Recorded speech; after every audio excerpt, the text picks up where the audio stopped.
भाइयों एवं बहनों, नमस्कार, नमो नमः। आपका संस्कृत संगम में स्वागत है। आप लोग पढ़ रहे हैं Jharkhand special PGT. Jharkhand PGT special नहीं कहें पीजीटी कौन, स्पेशल पीजीटी कहाँ आई होगा। चलिए आप लोग भैया पढ़िए। आप लोग भाग 4 आज है शाकुंतलम। अभिज्ञान शाकुंतलम है, हाँ, महाकवि कालिदास द्वारा विरचित है। और इसका जो है तो उसमें उल्लेख है चतुर्थ अंक। लेकिन पहले हम भूमिका सब बता देंगे बढ़िया, जहाँ जहाँ क्वेश्चन उठता है फर्स्ट क्लास उसको आप देख लीजिएगा, तब आगे बढ़िएगा, ठीक है। क्योंकि पीजीटी है, आप जान लीजिए अर्थ प्रकृतियाँ, अर्थ संधियाँ और अवस्थाएं, ये सब आपको अवश्य पूछी जाएगी। ये मत सोचिए कि नहीं पूछी जाएगी, जान लीजिए पीजीटी है, खबर लेते हैं वहाँ तक, एक एक बातों को खबर लेते हैं। अभी आज बताने चल रहे हैं कथा वस्तु के 2 विभाग होते हैं। कथा वस्तु के कोई भी कथा वस्तु होती है 2 विभाग होते हैं, एक सूच्य होता है, एक दृश्य होता है। सूच माने सूचना के आधार पर, दृश्य माने दृश्य देखने के आधार पर, ठीक है। चलिए आगे हम देखते हैं। कथा वस्तु के 2 विभाग होते हैं। रंगमंच पर प्रदर्शित करने की दृष्टि से कथा वस्तु को 2 विभाग किए गए हैं। रंगमंच मतलब जान लीजिए जैसे कोई नाटक या रामलीला या कोई भी प्रदर्शन हो रहा है तो एक रंगमंच बनाया जाता है बढ़िया सा, और उसी पर प्रदर्शित होता है जिसे पब्लिक पूरा देखती है। मतलब जितने लोग देखने वाले होते हैं पूरा सब फर्स्ट क्लास देखते हैं, और उसी को रंगमंच कहा जाता है, ठीक है। अब रंगमंच पर प्रदर्शित करने की दृष्टि से कथा वस्तु को 2 विभाग किए गए हैं। एक कथा वस्तु कोई भी रंगमंच पर प्रदर्शित किए जा रहे हैं उसके 2 विभाग होते हैं। अब देख लीजिए कौन कौन विभाग हैं। एक सूच्य की दृष्टि से और एक दृश्य श्रव्य दृष्ट होता है। सूच्य पहला सूच्य है और दूसरा क्या है, दृश्य है। सूच्य और दृश्य है, दृश्य श्रव्य दृश्य मतलब देखोगे और श्रव्य माने सुनोगे, दोनों होता है ना, वही बात है वहाँ। सूच माने सूचना के आधार पर, हाँ। अब सूच वस्तु देखेंगे, सोच में सूचना के आधार पर, और दृश्य में दृश्य के आधार पर। श्रव्य और दृश्य होता है। अगर दृश्य रहेगा तो श्रव्य रहेगा, तभी तो देखेंगे। चलिए सूचना वाला देखते हैं। कुछ वस्तुएं नीरस होती हैं, रंगमंच पर उनका प्रदर्शन उचित नहीं है। कुछ वस्तुएं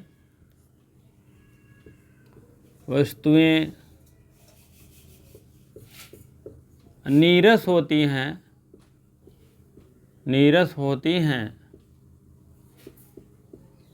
और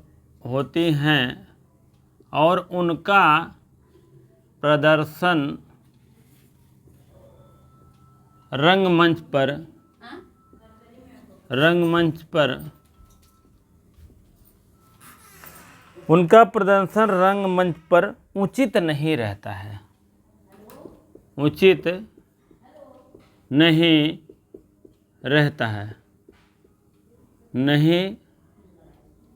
रहता है, ठीक है। ये उसको कहते हैं सोच। और दृश्य और श्रव्य देख लीजिए, जो वस्तुएं वस्तुतः दर्शनीय होती हैं और श्रवणीय होती हैं, जो वस्तुएं दर्शनीय एवं श्रवणीय होती हैं,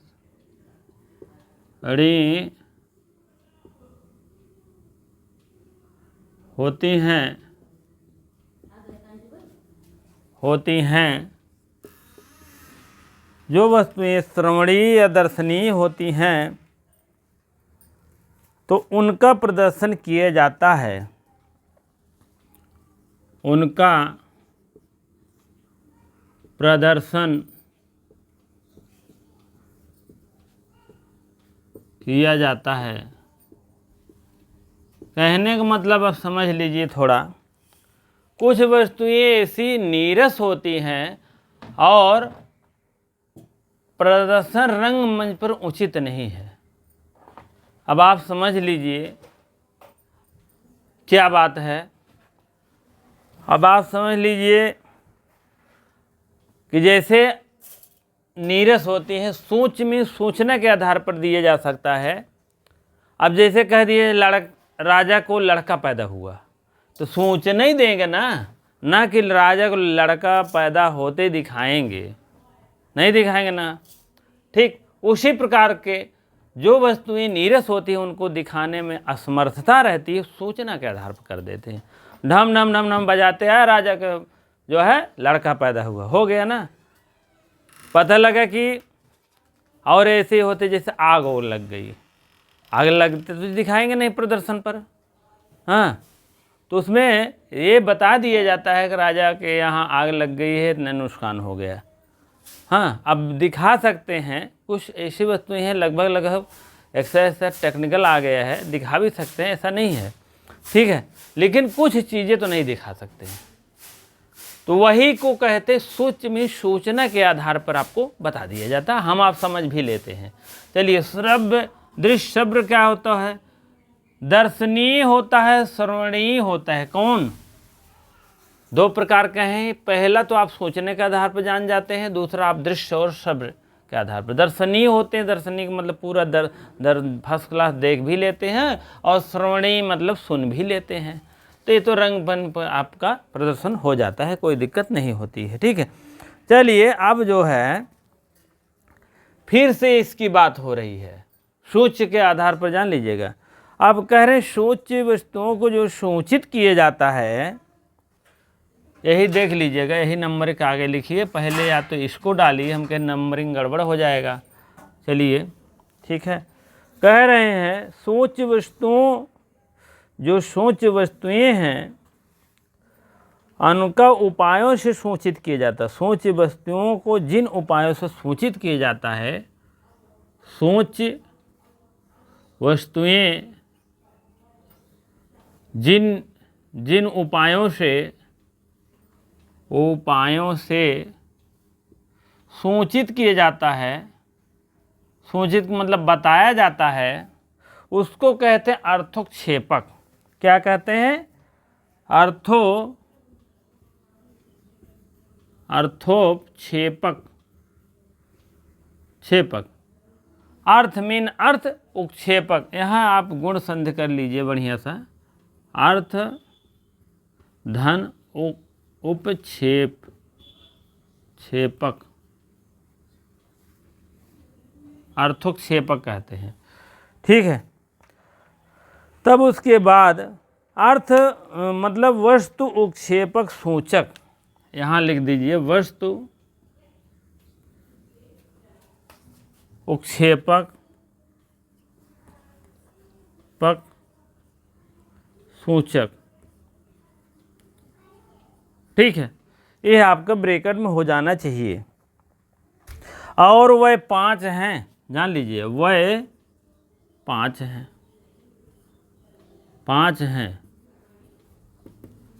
अब पहला आप जान लीजिए कौन सा है। पहला आपको बता दें, वह 5 हैं। कौन? सूच्य वस्तु जिन उपायों को सूचित किया जाता है, अर्थोक्षेपक होता है, वही अर्थोक्षेपक 5 प्रकार के होते हैं, कहने का मतलब, ठीक है। चलिए, अगली हेडिंग में हम बता रहे हैं। हाँ, अर्थोक्षेपक अर्थ धन उक्षेपक, जो अर्थों को जैसे अर्थों को बताने के लिए प्रयास करता है, वह 5 प्रकार का होता है। पहला होता है विष्कंभक।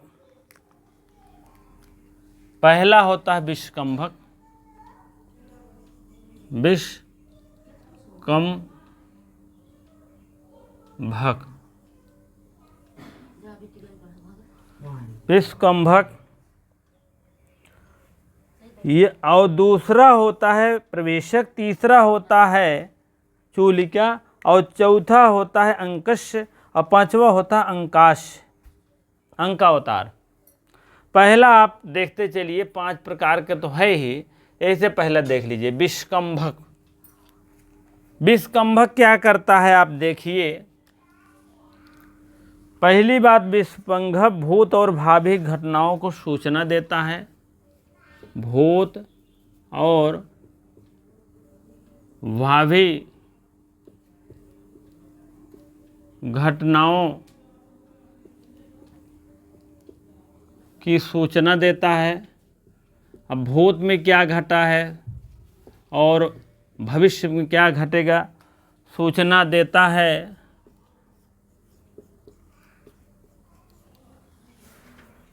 भूत और भावी के घटनाओं का जो है सूचना देता है और इसकी भाषा संस्कृत होती है। इसकी भाषा जो है,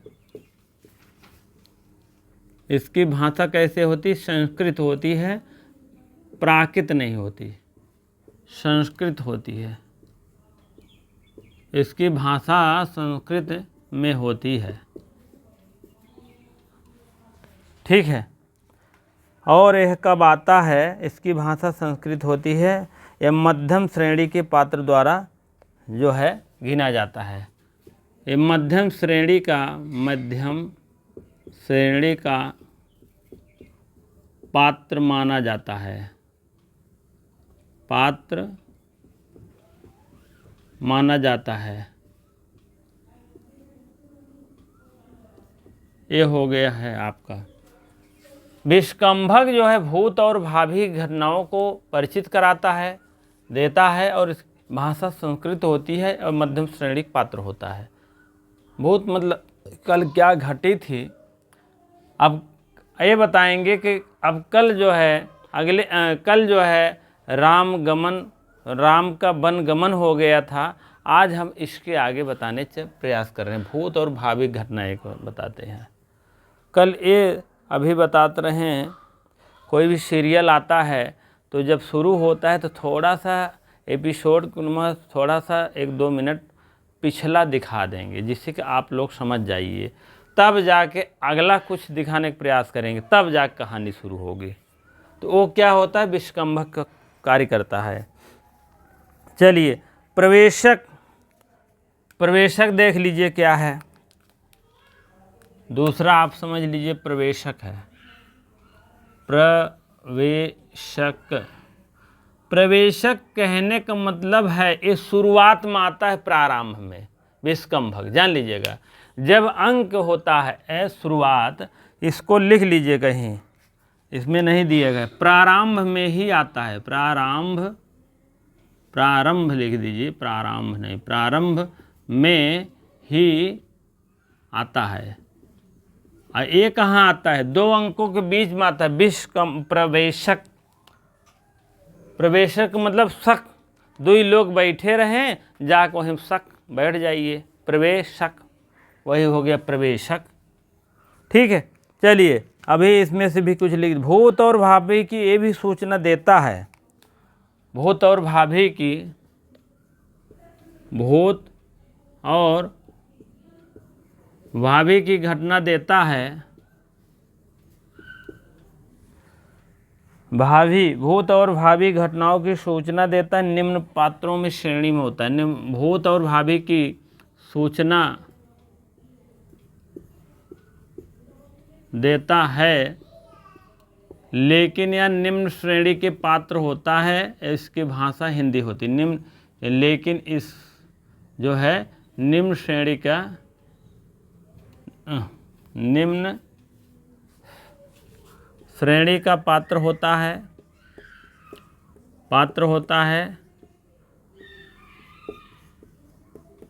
और इसकी भाषा हिंदी होती है। लिखा है कि नहीं इसमें? इसकी भाषा जो है प्रकृत होती है। इसकी भाषा जो है हिंदी प्रकृत, लेकिन संस्कृत नहीं बोलता। इसकी भाषा जो है प्राकृत होती है।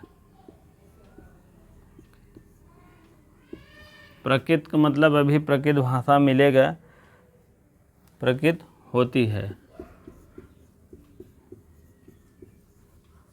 अभी प्रकृत भाषा इसमें देखेंगे तो बहुत से मिलेगा। देखो, अब यही ले वो छाल हेतु अधम इसे लिखा गया है, जान लो।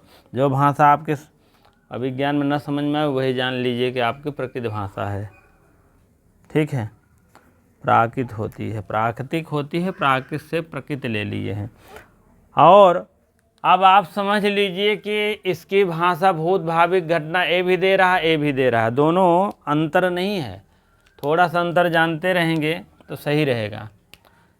ये भी भूत भावी घटना दे रहा है, ये भी आप भ्रम मत होइएगा, दोनों सूचना देने का ही कार्य कर रहे हैं। ठीक है, ये भी भूत भावी घटना दे रहा है, ये भी दोनों, लेकिन दोनों में अंतर क्या है, यह मध्यम श्रेणी का पात्र होता है और यह निम्न श्रेणी का पात्र होता है। निम्न श्रेणी का पात्र होता है। बहुत भावी घटना दी है, दोनों में मैच खाया, लेकिन ये मध्यम श्रेणी का पात्र और निम्न श्रेणी के पात्र। लेकिन और एक भाषा इसकी देख लीजिए, संस्कृत भाषा होती है और इसकी प्राकृत भाषा होती है। ठीक, अंतर हो गया ना।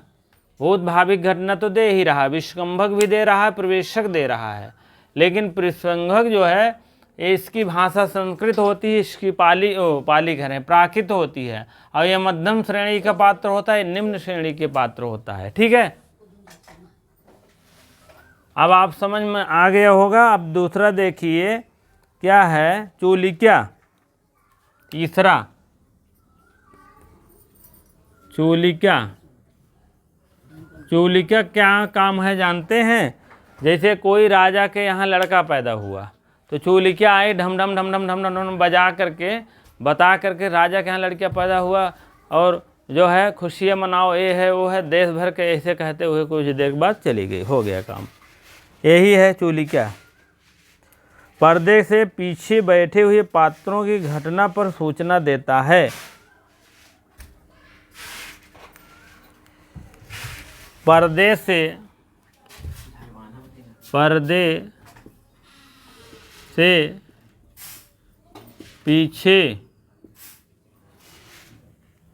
से पीछे बैठे पात्रों के द्वारा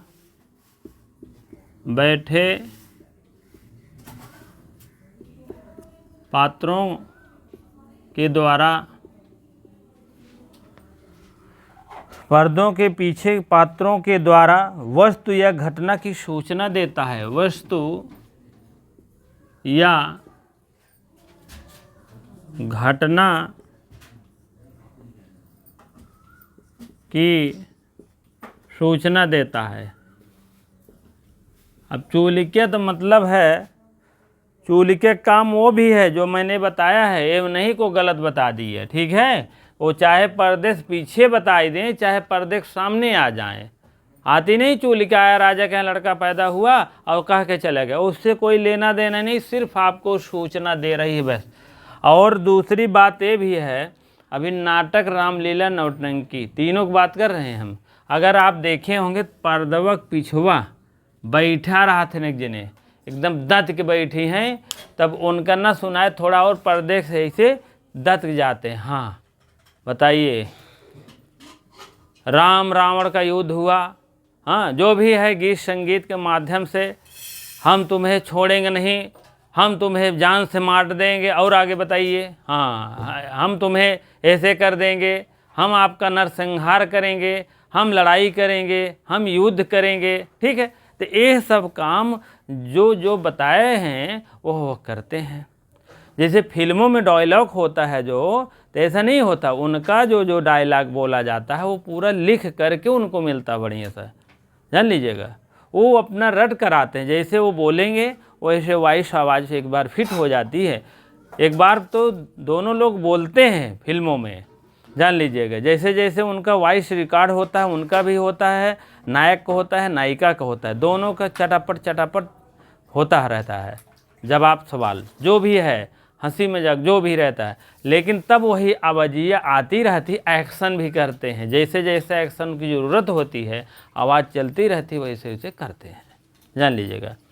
तो कहने का मतलब है, वस्तु के पर्दे के पीछे बैठे पात्रों के द्वारा वस्तु या घटना की सूचना देता है। कोई वस्तु के लिए या घटना के लिए, घटना घट गई है तब भी बताता है, पर्दे से पीछे बता दे चाहे।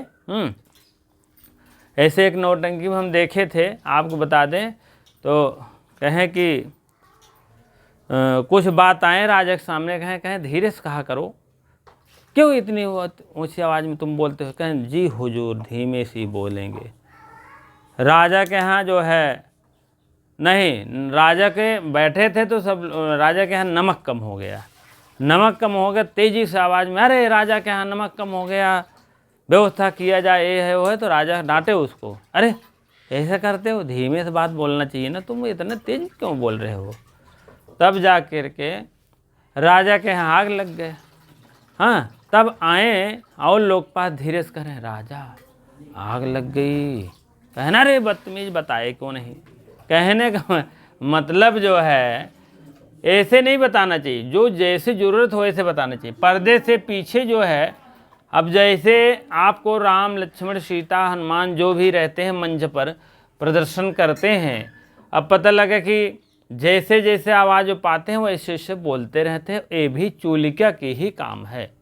ठीक है, उनको पर्दे से पीछे आना नहीं, आना है तो बहुत जल्दी जाना है। ये नहीं है कि पर्दे के पीछे आकर काम करेंगे, ऐसा नहीं।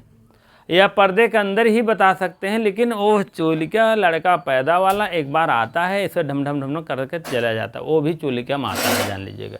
ठीक है, चलिए, विषमक हो गया, प्रवेशक हो गया, चूलिका हो गया। जो भाई बहन नए हैं तो उनके लिए अवश्य बताना बहुत बढ़िया, थोड़ा आवश्यक होता है। जो जान रहे हैं तो बहुत अच्छी बात है, लेकिन नए वालों के लिए शुरुआत होती है। चलिए, चूलिका हो गया है, वस्तुओं की घटना होता है, जैसे नेपथ्य से कथन। आप लिख लीजिए, नेपथ्य से कथन। कथन, नेपथ्य मीन होता है पर्दा, नेपथ्य मीन पर्दा। तो पर्दे से पीछे बताते हैं तो वो अपने अपने वाक्यों को पूरा करते हैं, पूरी बात थोड़े नहीं जानते हैं वो। पहले नोटंकी वोटंकी में ऐसे होता था, तो तुरंत वो कुछ याद वो नहीं करते रहते हैं, ना पढ़े ही लिखे रहते हैं। सिर्फ वो उनकी शरीर रहती, बनावट रहती, उसी आधार पर उनको जैसे पुलिस का दे देते थे पात्र, या कोई राजा का पाठ दे देते थे, या कोई नायक का पाठ देते थे, या कोई नायिका का पाठ देते थे, तो उनके आधार पर, शरीर और बनावट के आधार पर हो जाती थी, उनको कोई विशेष योग्यता नहीं रहती है। ठीक है, देख लोग, ऐसे हमारे यहाँ नौटंकी हो रही तो बहुत छोटे थे एकदम, हम लोग एकदम छोटे, फर्स्ट करनाल में। लेकिन अब डाकू बनकर आया एक भाई उनका पुलिस बनकर आया। तब पुलिस जो डाकू था वो जो है समझ ही नहीं पाया, अरे कौन है। तो बाद में उनको पता चला कि कहें बुलाता हूँ इधर, तो जाते हो उमरी। जब उमरी कहें तब कह, अरे यार ये तो राम लखन है। हम कहे ओ हो, कहें बुलाता हूँ इधर, जाते हो उधर जाना चाहिए ना। तो भाई देसी भाषा है, पढ़े लिखे हैं नहीं, तो उतना अब नहीं पहले कैच कर पाते। अब तो है पूरी, जितना सारांश रहता है, चाहे रामलीला हो चाहे जो भी खेलें, वो लोग उतना रट डालते हैं और फर्स्ट क्लास एक इसलिए प्रदर्शन भी करते हैं, उतना पहले नहीं हो पाता था। और ऐसे अब तो मशीनें आ गई, इतने जो है सब कुछ हो गया है। चलिए चौथा देखते हैं हम, तब आगे बढ़ते हैं। चौथा का है अंकस्य है, अंकाश्य। अंकाश्य का मतलब होता है अगले अंक की जो है थोड़ा सा जो है जानकारी देना। चलिए, अगले अंक की समाप्ति जाते हुए, अंक की समाप्ति, अंक की समाप्ति के समय जाते हुए,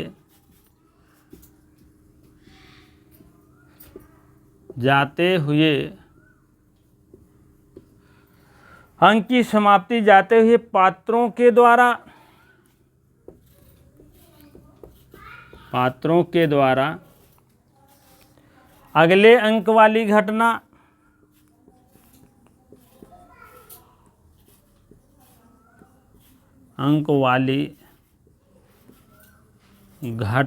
अब देखिए ही अगले अंक वाली, इतना तो दोनों मिलेगा भी, अंकाश में भी अंकावतार में भी। अगले वाली घटना कैसे बताते हैं, अगले वाली घटना की सूचना देना, अगले वाली घटना की सूचना देना, सूचना। अब इसको समझ लिए, सूचना देना। अब अगले घटना क्या दे रहे हैं सूचना, जैसे आपको समझ लीजिए कल रावण वध होगा, यही इतना बता देंगे भैया आज जो है सीता हरण हुआ है, कल रावण वध होगा, ठीक है, या लंका दहन होगा, ठीक है। अगले अंक में लंका दहन होगा। बस यही इतना कह देंगे। लेकिन अंकावतार में जो है थोड़ा सा उसकी व्याख्या हो जाती है अगले अंक की, बस यही इतना अंतर है। जैसे पहला दूसरे में थोड़ा भिन्नता है, वैसे चौथा पांचवा में है, जान लीजिए। अंकावतार, अंकावतार, अंकावतार ही तो है, अंगावतार। ये कह रहे हैं अंक की समाप्ति से पहले, अंक की समाप्ति के पहले, अंक की समाप्ति पहले ही अगले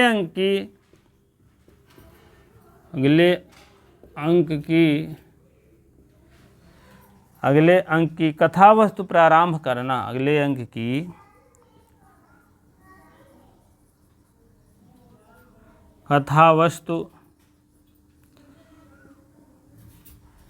कथावस्तु का प्रारंभ करना।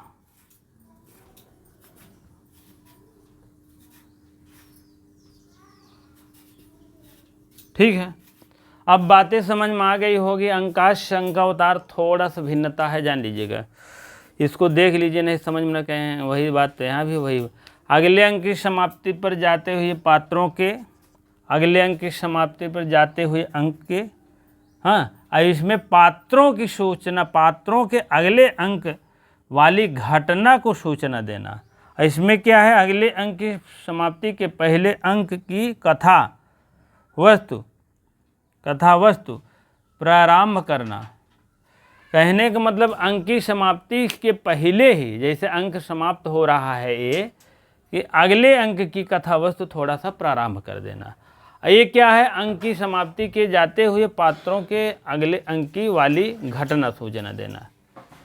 हाँ, ये कथा वस्तु है, ये घटना है, जान लीजिएगा। ये कथा वस्तु है, यही थोड़ा समझ लीजिए, बस उसके बाद आपका काम बन गया। घटना और कथा वस्तु यही थोड़ा जान लीजिएगा।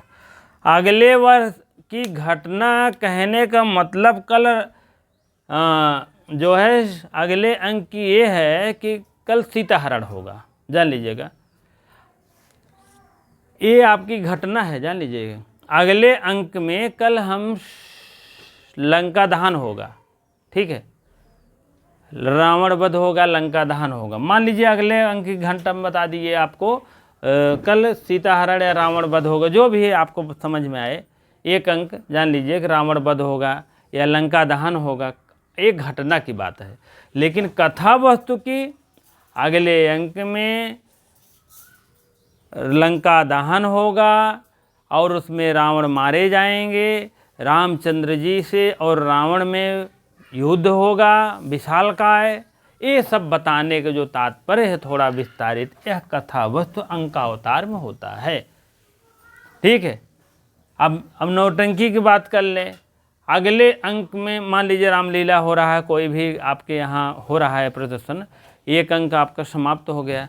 इस अंक में मान लीजिए यही दुष्यंत और मान लीजिए हुआ, चौथा अंक प्रारंभ होने जा रहा है। कल अब शकुंतला की मतलब कल विदाई है। विदाई का मतलब कल चौथा अंक विदाई नामक शीर्षक खेला जाएगा, विदाई नामक पाठ होगा कल। ये आपके अंकाश कहते हैं। लेकिन अंकावतार ये कहता है कल विदाई नामक मतलब शीर्षक खेला जाएगा या उसका होगा, और उसमें शकुंतला को दुष्यंत के पास विदाई का प्रारंभ किया जाएगा और उसके साथ फला लोग जाएंगे। ठीक है, जितने ऋषि मुनि जा रहे हैं, हाँ, सबका नाम बताया जाएगा। यह जो है प्रस्थान सुबह से ले करके जो है तैयारियां होगी और वहाँ के लिए कहाँ जो है वहाँ पर जाएंगे। ठीक है, कल हस्तिनापुर के लिए कहने का मतलब जाएंगे। तो जो ये पूरी घटनाओं का सार, थोड़ा सा पूरी घटनाओं का 1 मिनट बताने के लिए जो कहा जाता है, यह अंकावतार होता है। अंकश का मतलब है अंक, घटना दे दिए, कल भैया रावण वध होगा, बस चले गए, हो गया। लेकिन दूसरे लोग आए कहन कल रावण वध होगा, लंका दहन होगा, रामचंद्र जी मारेंगे, बहुत मजा आएगा, कल आइएगा, जरूर देखिएगा। पूरा विस्तारित कर रहा है, तो अंकावतार है, जान लीजिए, अंकावतार पूरा देता है। अब पांचों तो बात समझ में आ गया होगा। विषकंभक का मतलब होता है भूत भावी घटनाओं को सूचना देता है, और संस्कृत का पात्र होता है, मध्यम श्रेणी का पात्र होता है।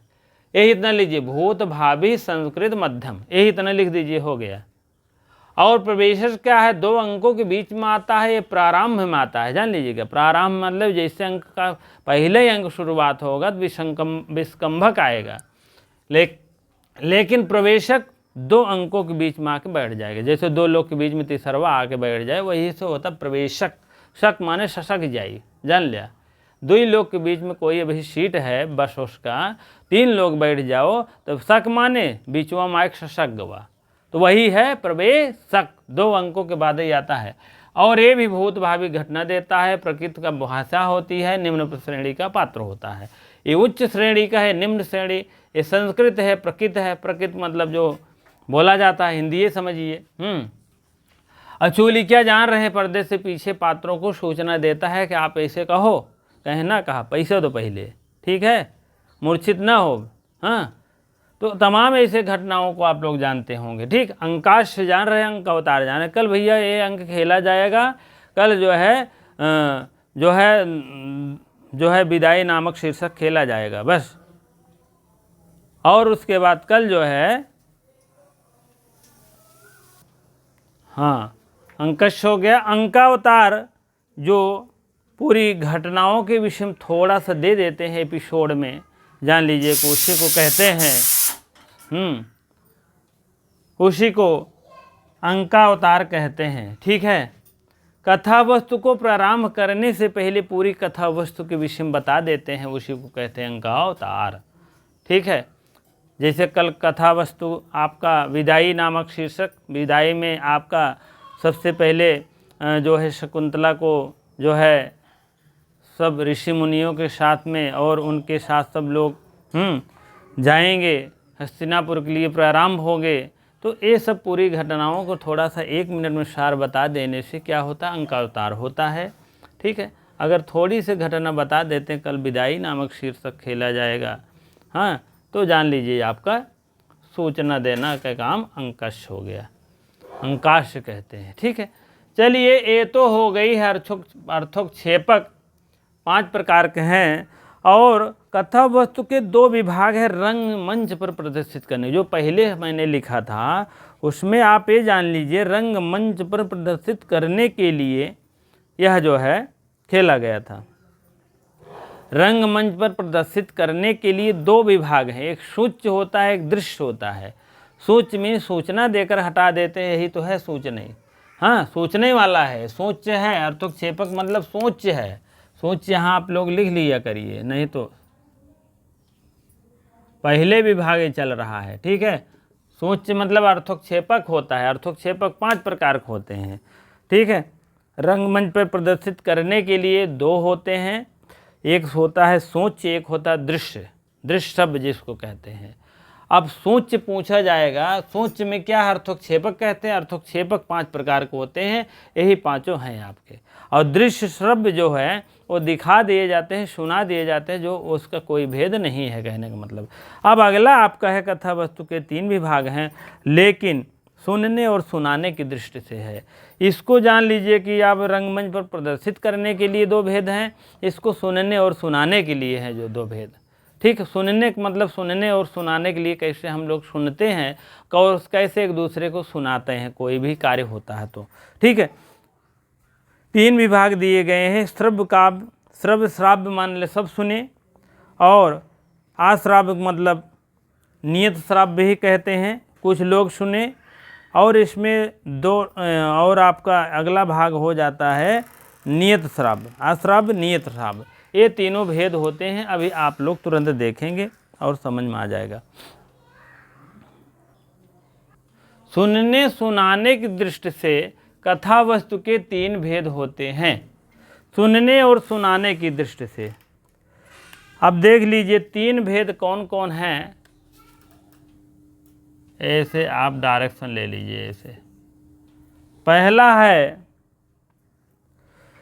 सर्वश्राव्य, सर्वश्राव्य या सर्वश्राव्य या प्रकाश। प्रकाश का मतलब सब सुनेंगे वो बातें, जान लीजिएगा।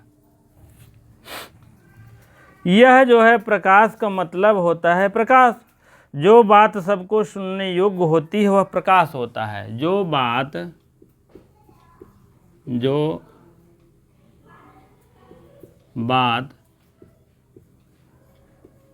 सबको सुनने योग्य होती है, जो बात सबको सुनने योग्य होती है,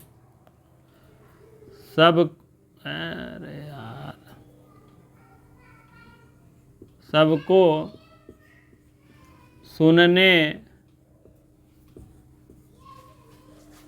योग्य होती है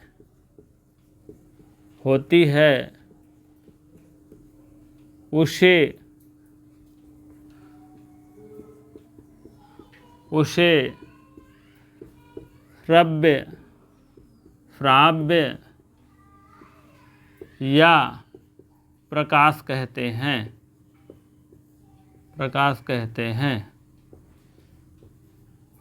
ठीक है, बस।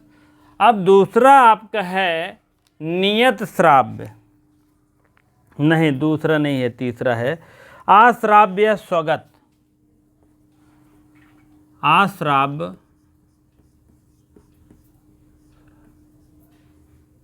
या स्वगत। ठीक है, पहला ये हो गया, दूसरा ये हो गया, तीसरा भी बताएंगे। अश्राव्य स्वगत, स्वगत का मतलब होता है मन में। अश्राव्य स्वगत, जो बात सुनने की योग्य न हो और मन में ही सुना जाए। जो बात सुनने के योग्य न हो, मन में सुना जाए, मन में सुना जाए। ठीक है, जो बात मन में ही कहा जाए, सुनने योग्य न हो, मन में कहा जाए। अब आप समझ लीजिए ये क्या है, थोड़ा सा इसको आप देखते चलिए। सर्वश्राव्य मतलब अगर कोई भी बात राजा या नौकर कोई भी बात बतला रहा है जिसे सब सुने और तेजी आवाज़ में भी बोलते हैं, उस टाइप होती है, उसको कहते हैं सर्वश्राव्य। सर्वश्राव्य मतलब सब सुनेंगे, उसमें कोई बाउंडेशन नहीं रहता, जो बात सुनने के लिए योग्य होती है, और उसे सर्वश्राव्य या प्रकाश कहते हैं। अश्राव्य और स्वगत, जो बात सुनने योग्य ना हो उसे मन में कहते हैं। ठीक है, मन में कहा जाए। जो बात सुनने के योग्य ना हो उसे मन में कहा जाए।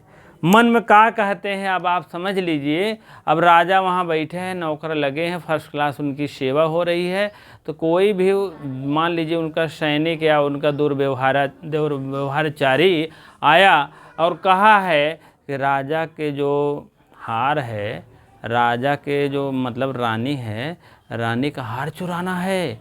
भले राजा यहीं मंच पे बैठे हैं, यहीं इधर ही, लेकिन वो नहीं सुनेंगे, क्योंकि वह बातें क्या है, अश्राव्य या स्वगत है, मन में है। ऐसे मन में आपको कहेगा कि हमारी इच्छा है। अब राजा उधर मंच लगा है, लेकिन इधर आपके ही सामने वो कह रहे हैं राजा के जो रानी हैं उनका हार बहुत मोटा है, बहुत महंगा, इसको मैं चुराऊंगा ज़रूर, इनको मैं मार डालूंगा ज़रूर। हम आप सुन लेते हैं, वो मन में कह रहा है, आत्मगतम इसको कहते हैं। स्वगतम या आत्मगतम, मन में जिसको कहते हैं। ठीक है, अपवारिक होता है और आकाशभाष। ठीक है, तो ये है, आप समझ लीजिए। अश्राव्य या स्वगत या आत्मगतम अभी कहेंगे, अभी आएगा। आत्मगतम मीन मन में कहते हैं, जो बात जो सुनने योग्य ना हो या सुनाने योग्य ना हो, वह बात जो है सुनाने के योग्य ना हो, वह बात जो है सुनने नहीं सुनाने के योग्य, मतलब आपको सुनाने के योग्य नहीं होता है, वह मन में कहा जाता है, वही बात है। चलिए तीसरा हम प्रकार देखेंगे आपको। तीसरा प्रकार आपका नियत श्राव्य है। नियत श्राव्य, नियत श्राव्य। अब नियत श्राव्य क्या है? नियत मतलब कुछ लोगों तक नियत बातें रहे, कुछ लोगों तक ही रहे, जो बात कुछ लोगों तक ही सुनती हो, जो बात कुछ लोगों तक हो, उसे नियत श्राव्य कहते हैं, उसे नियत श्राव्य कहते हैं। अब यह दो प्रकार को होता है, एक होता है जनांतिक, एक होता है अपवारिक। एक होता है जनांतिक। अब इसके दो भेद आप देख लीजिए, आप समझ लीजिए, दो भेद है। एक जनांतिक, जनांतिक, और दूसरा अपवारिक, अपवारिक। ठीक है, एक होता है जनांतिक, दूसरा होता है अपवारिक। इसके ही भेद हैं, समझ लीजिएगा। जनांतिक, अब जनांतिक क्या है? हाथ की ओर से पात्रों को वार्तालाप करना, अन्य बात उसे ना सुने। हाथ की ओर से, हाथ की ओर से बात करना जिसे अन्य पात्र ना सुने। ठीक है, अब देखिए, रंगमंच पर जब बातें होती रहती है और मंच के लोग बैठे रहते हैं, तो वो दोनों लोग ऐसे कंधे पे ऐसे रख करके हाथ की ओर से बात करते हैं कि राजा के यहाँ चोरी करना है, फला के यहाँ चोरी करना, जो भी बात है राजा के यहाँ, मतलब जो भी और बात करें, लेकिन वो रंगमंच पर ही बात करते हैं। दोनों लोग बात करते हैं, लेकिन उनको नहीं सुनाई देगा। क्यों? वो बातें बोल रहे हैं, जनांतिक में बोल रहे हैं, हाथ की ओर से बोल रहे हैं दोनों लोग ऐसे। ठीक है, हाथ की ओर से बात किए जिसे अन्य पात्र न सुने। वह अन्य पात्र नहीं सुन सकता है, वहाँ का अन्य पात्र न सुने। अपवारिक है, अपवारिक देख लीजिए, मुंह फेर के बात करना, जो मुंह फेर कर दूसरे पात्र की, मुंह फेर कर दूसरे पात्र की गुप्त बात कहना, गुप्त बात कहना, जान लीजिएगा। जो दूसरे पात्र की गुप्त बात कहता है, इसके अतिरिक्त एक आकाश भाषित होता है। आकाश भाषित भी जानते रहिए, अतिरिक्त है यह। तीसरा चाहे लिख दीजिए, चाहे आकाश भाषित, इसको अभी दोनों को जान लीजिए 1 मिनट में। इसको लिख लीजिए, ऊपर मुंह करके बात करना, ऊपर मुंह करके बात करना, अकेले में बात करना, अकेले में बात करना। थोड़ा थोड़ा अंतर है, जान लीजिए दोनों में। जैसे उसमें था विस्कंभक प्रवेशक में था, अवकाश अवतार में था, वैसे इसमें भी है। अब हाथ की ओर से दो लोग बात कर रहे हैं ऐसे, हम आप सुनेंगे, लेकिन वह और अन्य पात्र वहाँ नहीं सुनेगा, जान लीजिएगा। ठीक है, अब आप कल्पना कर लीजिए क्या होता है। हाँ, मुंह फेर के बात कर, मुंह फेर कर दूसरे पात्र की गुप्त बात करना। कहें देखो यार, ये नायक नायिका बहुत जो है, ये राजा की लड़की है, नायक है, इससे प्यार करता है, देखो एक दिन धोखा होगा, एक दिन मार डालेगा, एक दिन ये करेगा, एक दिन लेकर मतलब शादी कर लेगा, हाँ, ये राजा को पता नहीं है। तमाम ऐसी घटनाएं रहती हैं जो मुँह फेर बात करते हैं और अन्य पात्रों नहीं सुन पाते हैं, जान लीजिएगा। ठीक है, उसी की बात है। गुप्त बात ही बुराई बता देते हैं, राजा यार हमको बहुत परेशान करते हैं, हमेशा ये है वो बहुत बेकार आदमी है, तमाम ऐसे बातें बताएंगे रंगमंच पे, हम आप सुनेंगे लेकिन वो नहीं सुन सकते, उसको कहते हैं अपवारिक। ठीक है, आकाश भाषित क्या है, तीसरा आपका जान लीजिए आप। आकाश भाषित का मतलब होता है ऐसे जहाँ तहन पता ना काम होगा कि नहीं होगा, क्या बताएं, ऐसे घटनाएं घट गई है, अब क्या होगा क्या नहीं होगा, ऐसे मतलब अपने मन में ही बात कर रहे हैं रंगमंच पर प्रस्तुत करने के लिए, जिससे कि पात्र मतलब जितने पब्लिक हैं वो सुने और कोई उससे लेना देना नहीं रहता है। ठीक है, अब किसी मान लीजिए कोई है नायक नायिका है, प्यार कर रहे हैं, यार क्या बताएं, और ये है वो है, तमाम बातें हैं, शादी हो कि नहीं होगा, तमाम ऐसे घटनाओं को अंजाम देंगे और जिसे कि आप सुन सके और कोई उससे लेना देना रहे। अब बारिश होगी कि नहीं होगी, फसल होगी नहीं होगी, संकट वाला बात रहता है, कोई भी ऐसी प्रॉब्लम वाली बात रहती है तो अपने मन में बकत चला जाता है। कुछ लोग ऐसे होते हैं, जाते हैं रास्ते में, कहा था अरे यार ये काम होगा कि नहीं होगा, पता नहीं क्या होगा सब लोग कहें यार क्या बकते हुए चले जा रहे हैं। कुछ लोग होते हैं ना ऐसे जा रहे हैं गाड़ी से, तब वो सोचत बेचारे जब पता लगा तो ऐसे नहीं सोचना चाहिए। आप सोचिए, कहीं बैठे हो तो आप सोचिए, कहते सोचत सोचत कितने जने बेहोश हो जाते हैं, सोचत सोचत कितने जने गिर पड़ते हैं, सोचत सोचत सो जाते हैं। ऐसे कहने का मतलब वो आकाश भाषित हो जाते हैं, कभी कभी ऊपर करके मुंह बात करते हुए चले जाएंगे ऐसे, और कोई लेना देना नहीं है, उसको कहते हैं आकाश भाषित। नियत था। अब आप समझ लीजिए फिर से एक बार, सुनने सुनाने की दृष्टि से कथा वस्तु, पहले इस कथा वस्तु नहीं लिखी, इसलिए ये सुनने सुनाने की दृष्टि है, वो रंगमंच पे प्रस्तुत करने के लिए है। ठीक है, दोनों में ही अंतर है। रंगमंच पे कैसे कैसे प्रस्तुत लोग होते हैं, कैसे कैसे किया जाता है, लेकिन रंगमंच पे पहुंच गए हो तो कैसे कैसे एक दूसरे सुनोगे और कैसे कैसे कोई चीज़ सुनाओगे, उस दृष्टि से बात हो रहा है। पहला है श्रव्य काव्य है, प्रकाश में बातें करते हैं, जो सब बात सुनते हैं सब बात जानते हैं, क्या क्या बोल रहे हैं क्या क्या नहीं बोल रहे हैं, प्रकाश कहते हैं। और दूसरा है आश्राव्य है, स्वगत मीन मन में, आत्मगतम भी अभी बीच में आएगा, देखेंगे। जो सुनाने की योग्य न हो, सुना न पावे वो बेचारे, तो मन में कह दें तो वह जान ले आश्राव्य या स्वगत है, मन में ही कह देते हैं। सुनाने के योग्य नहीं होता है, वह जो है मन में ही कहा जाता है। ठीक है, नियत श्राव्य का मतलब होता है जो नियत दूरी पर रहें। अभी आप समझ लीजिए, आश्राव्य स्वगत को मतलब होता है सुनाने योग्य न हो, मन में ही मन कही जाए। मन ही मन तो ये भी कहते हैं, मन ही मन लिख दीजिए, मन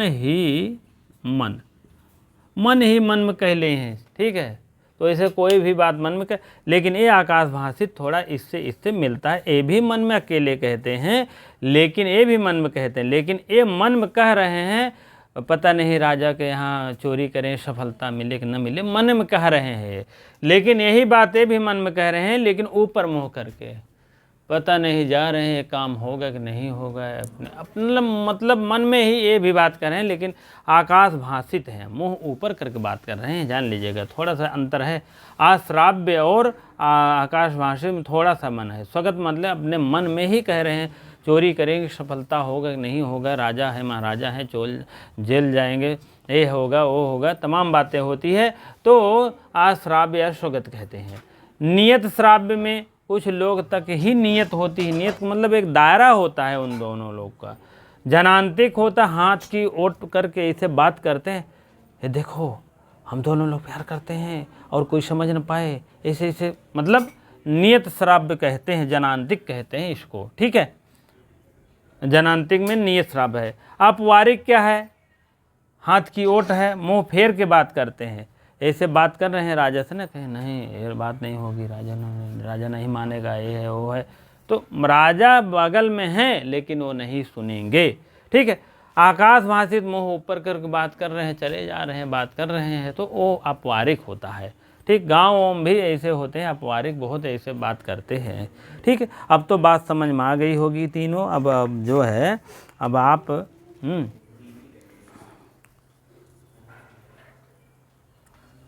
चलिए ठीक है, अब आप लोग आज यहीं तक रहने दीजिए। कल हम कालिदास की कृतियाँ और उनके विषय में जन्म और समय सब कुछ कल हो जाएगा। ठीक है इनका, हाँ, और इनकी रचनाएं, कृति का मतलब रचनाएं क्या है, कब कौन घटनाएं घटी, किस किस रचना में क्या क्या हुआ है, सातों रचना हो जाएगा। ऋत कुमार का मालविका, मेघ रघु का ज्ञान, सातों रचना आ गई, हो गया। ठीक है, ऋत कुमार का मालविका, मेघ रघु का ज्ञान। ठीक है, सातों रचना आएगी, जान लीजिए। अंकाश में बता रहा हूँ, अंकावतार में नहीं बताऊँगा, जान लीजिए। अंकाश का मतलब कल यही बताऊँगा, कालिदास की जीवन वृत्ति और उनकी कृतियाँ और उनका समय, इतना बताऊँगे। एक क्या है, अंकाश है, अंकावतार में भी बताने लगूँगे। शायद कालिदास कल सातों रचना बताऊँगा। अभिज्ञान मेन गोत है ही हो, ऋत कुमार का मालविका, मेघ रघु का ज्ञान, जितनी रचना है आज से क्या लिया है, 41 रचना है, मानी नहीं जाती है। इसमें सातों रचना मुख्य रूप से मानी नहीं जाती, मतलब मिल नहीं पाया है। 7 रचना यही मिल पाया है, यही इनका जो है। इनका कालिदास का समय कब है, प्रथम शताब्दी, इनका अवतार में बता रहा हूँ, जान लीजिएगा। और विश्वकंभक और प्रवेशक, विश्वकंभक आएगा प्रारंभ में ही आएगा, और उसके बाद संस्कृत भाषा होती है उसकी, और मध्यम श्रेणी का पात्र होता है, भूत भावी की घटना देता है। लेकिन और प्रवेशक क्या होता है, दो अंकों के बीच में आके बैठता है, उसकी भूत और भावी की वो भी घटना देता है, घटना का अंजाम देता है। और उसके बाद जो है उसकी बातें जो है प्राकृतिक होती है, भाषाएं निम्न श्रेणी के पात्र होता है। दोनों में जान लीजिएगा। चूली क्या आ गया, डम डम डम डम बजा के चली गई, राजा के यहाँ लड़का पैदा हुआ, वो चूली क्या है। या पर्दे के पीछे कुछ बात बता रहे हैं, भैया ऐसे ऐसे बोलिए, पहले सेट रहते हैं और जौन नहीं पाता कोई भी कि बता रहा है कि नहीं बता रहा है, उसको चूली क्या कहते हैं। अब आपको बता दें, इधर फिर आ जाइए, सुनने सुनाने की दृष्टि से आपको बता दें, सुनने सुनाने की दृष्टि से सर्वश्राव्य प्रकाश होता है, आश्राव्य, नियत श्राव्य, जनांतिक, अपवारिक, ये सब बताए हैं। अब आपको हमको लगता है कि कोई भी चीज़ छूटा नहीं है, नहीं तो खलता है, जान लीजिएगा। पांचों बातों का अर्थोक्षेपक भी कहते हैं। क्वेश्चन आएगा, अर्थोक्षेपक कितने प्रकार के होते हैं, 5 प्रकार के मारिएगा। सोच की दृष्टि से है कि द्रव्य दृष्टि से है कि दोनों से, कोई नहीं, सोच की दृष्टि से है अर्थोक्षेपक, जान लीजिए। अर्थोक्षेपक 5 प्रकार के होते हैं। विस्कंभक होता है, प्रवेशक होता है, चूलिका होता है, अंकाश्य होता है, अंकावतार होता है। 5 प्रकार के होते हैं, जान लीजिएगा। और कथावस्तु को सुनने सुनाने की दृष्टि से 3 प्रकार के होते हैं। सर्वश्राव, आश्राव, नियतश्राव, 3 प्रकार के होते हैं।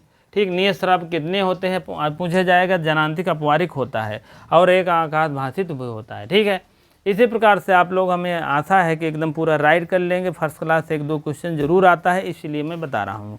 किनकी कृतियों के विषय में आएगा, थोड़ा सा जन्म मृत्यु के विषय में आएगा, उसके बाद तब आ जाएंगे हम। उसके बाद इनका जो है क्या नाम का है, जो इनका कथा के विषय में आ जाएंगे। प्रथम अंग, द्वितीय, सब कुछ बताएंगे। थोड़ा सा आप तैयार रहिए, धैर्य रखिए, बस जान लीजिएगा। बहुत बढ़िया ढंग बताऊंगा। एक तरफ से पहली बात, नियम कानून से चलूँगा, सीरियल से चलूँगा। ये नहीं कि कूद कूद उठ दो, चाट दो, पूरा सारांश झूठे रख दो, बस ऐसा नहीं होता। आप एक एक जगह से बढ़िया बढ़िया से इम्पोर्टेंट चीज़ें लिखेंगे, पढ़ेंगे, जानेंगे, तब होगा। ठीक है, बहुत लोग देखे हैं 7 अंकों को रचना, 7 सारांश एक वीडियो में दे दिए, लो अपना मरो जियो उसी में। ठीक है, ऐसा नहीं होता है। ठीक है, जो भी पास हमारे पास व्यवस्थाएं हैं, हम यही पे लेके चलेंगे, जान लीजिए। बहुत ज़्यादा परेशान नहीं होना है। और रही बात बहुविकल्पी के लिए, बन जाएगा, वो भी हो जाएगा, कोई दिक्कत नहीं। पहले तो पढ़ा तो दें, पढ़ा लेंगे तो कोई दिक्कत नहीं रहेगा। बहुविकल्पी क्वेश्चन तो कहीं भी कर सकते हो। 4 10 20 100 रख दिया, पता लगा और रटे नहीं है। जब आप सीरियल से 22 पढ़ेंगे, शुरू से लेकर कोई भी श्लोक हो, चाहे गद्यांश हो, पद्यांश हो, चाहे सारांश हो, किसी चीज़ की जब शुरू से अंत तक जाने ही नहीं रहेंगे, 400 500 पढ़ने से बहुविकल्पी में थोड़ा कुछ होने वाला है। पहले तो आप रियलिटी जानिए, एक एक शब्दों के, एक एक वर्णों को, एक एक उत्पत्ति कैसे हुई, कैसे व्युत्पत्ति हुआ है, इसका क्या अर्थ है, इसका विश्लेषण क्या है, प्रकृत प्रत्यय क्या है, समास प्रत्यय क्या है, ये सब बच्चों को जान लेंगे, सब बच्चों को करें, सब बड़ों को जान लेंगे एक एक से कैसे उत्पत्ति हुआ हर चीज़, तब आपको बहुविकल्प में कोई रोक ही नहीं सकता है। एक बार हम देखते ही मान जान लेंगे, अरे यार ये तो ऐसा है। अब इसको इतने बढ़िया नहीं बताएंगे तो आपको बता देंगे, पूछ लें कहाँ नियत शराब कितना है, जान ही नहीं पाएंगे, अरे यार नियत शराब कहाँ है हो। आज शराब किसे कहते हैं? सुनने सुनाने की दृष्टि से कथा वस्तु कितने भेद होते हैं, कहते हैं अरे यार ध्यान तो नहीं, कैसे ध्यान रहेगा, एक तरफ से पढ़ेंगे तब होगा ना। थोड़ा सा धैर्य रखेंगे, आपको बहुत अच्छे मिलने वाला है। ये आपका चैनल आपका है, जो आपके नहीं समझ में आएगा आप अपने हिसाब से पढ़वाइए, कोई दिक्कत नहीं है, ठीक है। लेकिन जो सीरियल वाइज चल रहा है उसी में चलने दीजिएगा भाई, क्योंकि पीजीटी के 9 बजे के बैच है, टीजीटी अभी व्याकरण चल रहा है 12 बजे, और टीजीटी जो साहित्य चल रहा है 5 बजे। अब आपको और भी किताबें हैं, तो इसके बाद जस्ट जैसे समाप्त हो इस बात बता दीजिए, सर इसको पढ़ा दीजिए, बस जैसे समाप्त हो, चाहे नियम हो कि ना हो, हम पढ़ा देंगे। लेकिन पीजीटी वाले पीजीटी समय में, टीजीटी के टीजीटी, व्याकरण समय में व्याकरण ही बताइएगा, ठीक है। चलिए ठीक है, इसी प्रकार से इतनी देर वीडियो को बने रहने के लिए बहुत बहुत धन्यवाद। वीडियो को शेयर लाइक अवश्य कर दिया करिए, नए हो तो भैया सब्सक्राइब अवश्य कर दीजिए। बहुत बहुत धन्यवाद।